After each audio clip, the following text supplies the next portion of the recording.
Hello traders, welcome to stage 3, which is the order flow section.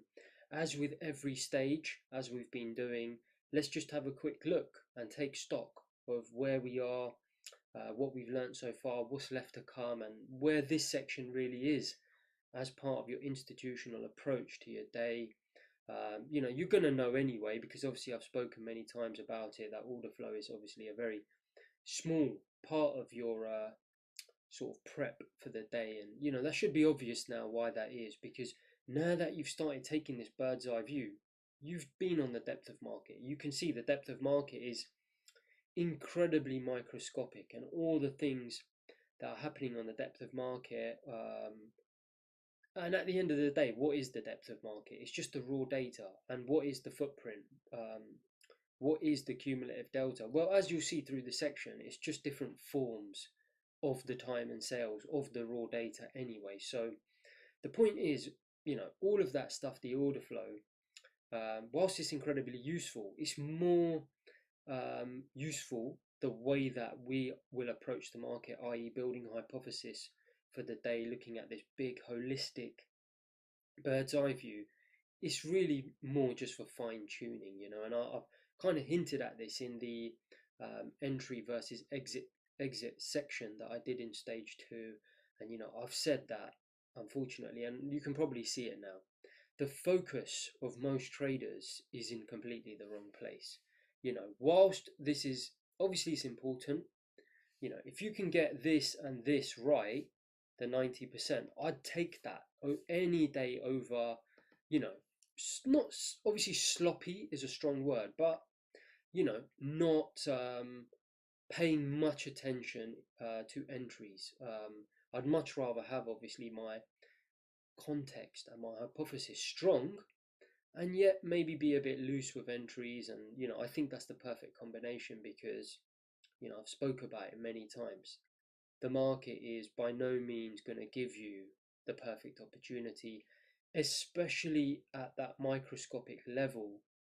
You can really see, and you've seen it yourself, human emotions are really reflected, exacerbated, magnified at that sort of level of detail, um, because obviously there's less chance for macro factors to affect that. So the things that are going to be affecting the market at an incredibly microscopic level are things like obviously systematic trading and human emotion and so on and so forth. The drivers behind those type of trades at that level of detail um, are not necessarily going to be things that are logical to you, especially not to the human mind. So that's why it's very difficult for us to have an edge there. Talked about this to death in stage 1, auction market theory, obviously talked about it a lot in stage 2. And therefore, my point of all of this is that it's important, but you've got to understand where in the process the order flow is. I know incredibly successful traders who don't really pay much attention to order flow at all. But when it comes to context, and obviously building the developing context on the day and combining it with the larger context, these guys are incredible discretionary traders. Now, obviously, I've traded on the depth of market, and I know incredibly successful depth of market traders maybe a few years ago, but more and more now, as I've said. This sort of end of the spectrum, here is much more, let's be honest, machines now with the way technology is. There is no edge, if I'm honest with you, for human beings at a discretionary level. At the end of the day, things like absorption and aggression and all these things which we discussed in the dome section, those things are being spotted by machines in milliseconds. You just don't have the hand-eye coordination. It's getting more and more advanced. Your edge is really, you've got a massive edge here. This and this area. If you can, really build a strong hypothesis for the day, and I've talked about this a lot in stage 2, you can afford to kind of be, again, sloppy is not the right word, but you can afford to be very relaxed about entry and exit, and really let the context do your hypothesis, let that do the work for you. And ultimately, if you've got confidence in your hypothesis for the day, at the end of the day, you've got to show that, right? You got to show that when the market's not always going to give you this perfect pullback to get into or this perfect entry to execute your hypothesis. Sometimes you just got to go with it. And I talked about this in the entry versus exit.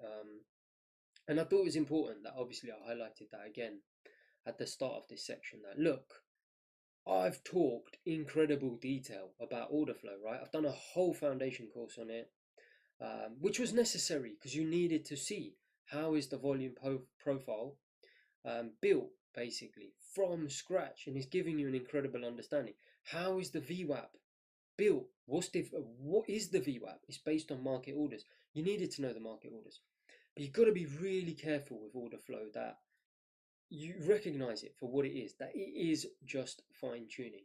And I guess the final thing I'll say is, the reason I say this is because, guys, you're going to spot absorption, spoofing to some extent, fake orders in terms of pending orders, bids, offers, supply side games, and you're going to see it everywhere on a chart, right? And if that's all you look for, you're going to drive yourself crazy. You're not going to really understand the market. You've got to understand it's everywhere, because machines are, futures market, like 80-85% of the market is algorithms. So you're going to see this happening everywhere. For you to really succeed in this, master this stuff, and just use the order flow as an aid to get you into your hypothesis. That's all I'm saying. So what I would suggest anyway is, maybe if you kind of agree with me, the thing is, there's no right or wrong. Okay, you can do the cumulative delta section first, but my suggestion is do the footprint first, because what it is, you're going to see that as time has gone on, I've pretty much started using cumulative delta exclusively as my order flow tool. There's many reasons for that. I'll go on into the next slide and I'll explain it. But as my sort of understanding of cumulative delta has improved over the years, and as my focus has gone more and more over the years onto context, and making sure my hypothesis is solid, I've moved away really from order flow. And it's not, and when I say order flow, I just mean at a microscopic level. Okay, I mean this. I mean footprint, depth of market, cumulative delta to some extent, but I just mean this whole section, because don't forget, this is order flow. This is order flow. All of this stuff, right? It's all order flow, obviously, apart from fundamentals. Guys, this is order flow at its most core. All I'm saying is order flow at a microscopic level, because think about it, it's not what I'm doing anymore. My edge isn't just sitting there staring at a dome all day. If that's what you want to do it, but I'm going to tell you that the edge has gone, right? It's just not there. You see people talking about depth of market and staring at it, and honestly, it does make me sad to still see people clinging onto that. It's not there. The technology, the amount of algorithms in the market in terms of algorithmic volume, high frequency trading, etc., etc., is huge now, okay? And the technology is obviously getting faster. Guys, hedge funds are paying billions just to be closer to the exchange, obviously to get latency and so on and so forth. You're not going to compete in that space. I'm not saying don't look at it, just recognize it for what it is. Like I keep saying, use it as the thing that gets you into this. I'd much rather you were like A+ at this and maybe D at this, is kind of thing. You can afford to, like I said, not be perfect with it. I do have a big advantage because obviously I traded the depth of market for a long time, so I understand order flow very well. But honestly, one of the reasons I use cumulative delta exclusively now is because I've realized there's only so many things you can look at, as you'll see, because I want you to do this section after.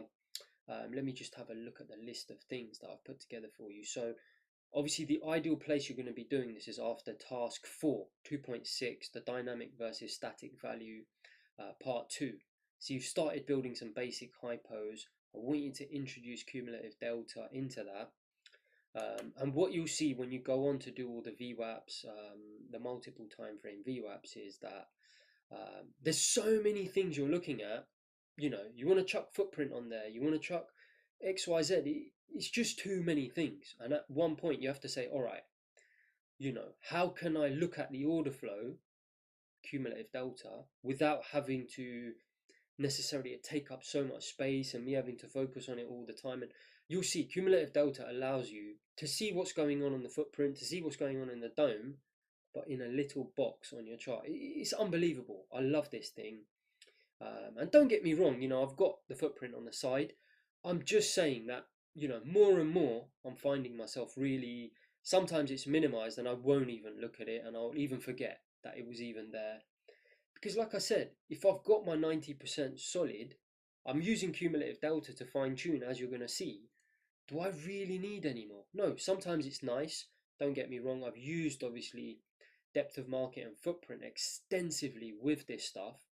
I'm just saying I've evolved as a trader. I've got better. I've recognized what kind of makes sense, and I'm always trying to sort of fine tune, you know, my efficiency in terms of what data I'm taking in. And it's just become more and more apparent over the years that I'm pretty much getting the same information on cumulative delta that I'm getting on a footprint, that I'm getting on the depth of market. So it's more and more I'm just, you know, kind of weaning myself off that stuff and I'm looking at cumulative delta. But what it is I want you to do the footprint first. And I do apologize, it's called module 6, right? Because what happened is obviously there's 5 modules in the foundation course, and as you'll see I talk about it, I built module 6 first, the footprint, because initially, obviously, as you know, I was building the pro course and I was busy, and a lot of people had obviously bought the foundation course and I'd sold it as a, obviously, you know, pre-completion. So to be fair to people, I thought, all right, let me give them something like the footprint to get started with. But now the foundation, now the pro course is complete. You know, it kind of makes sense that let me actually do things in the right order. So context first. So as you know, we've pretty much covered everything here. We've done, let's just have a look. We've done auction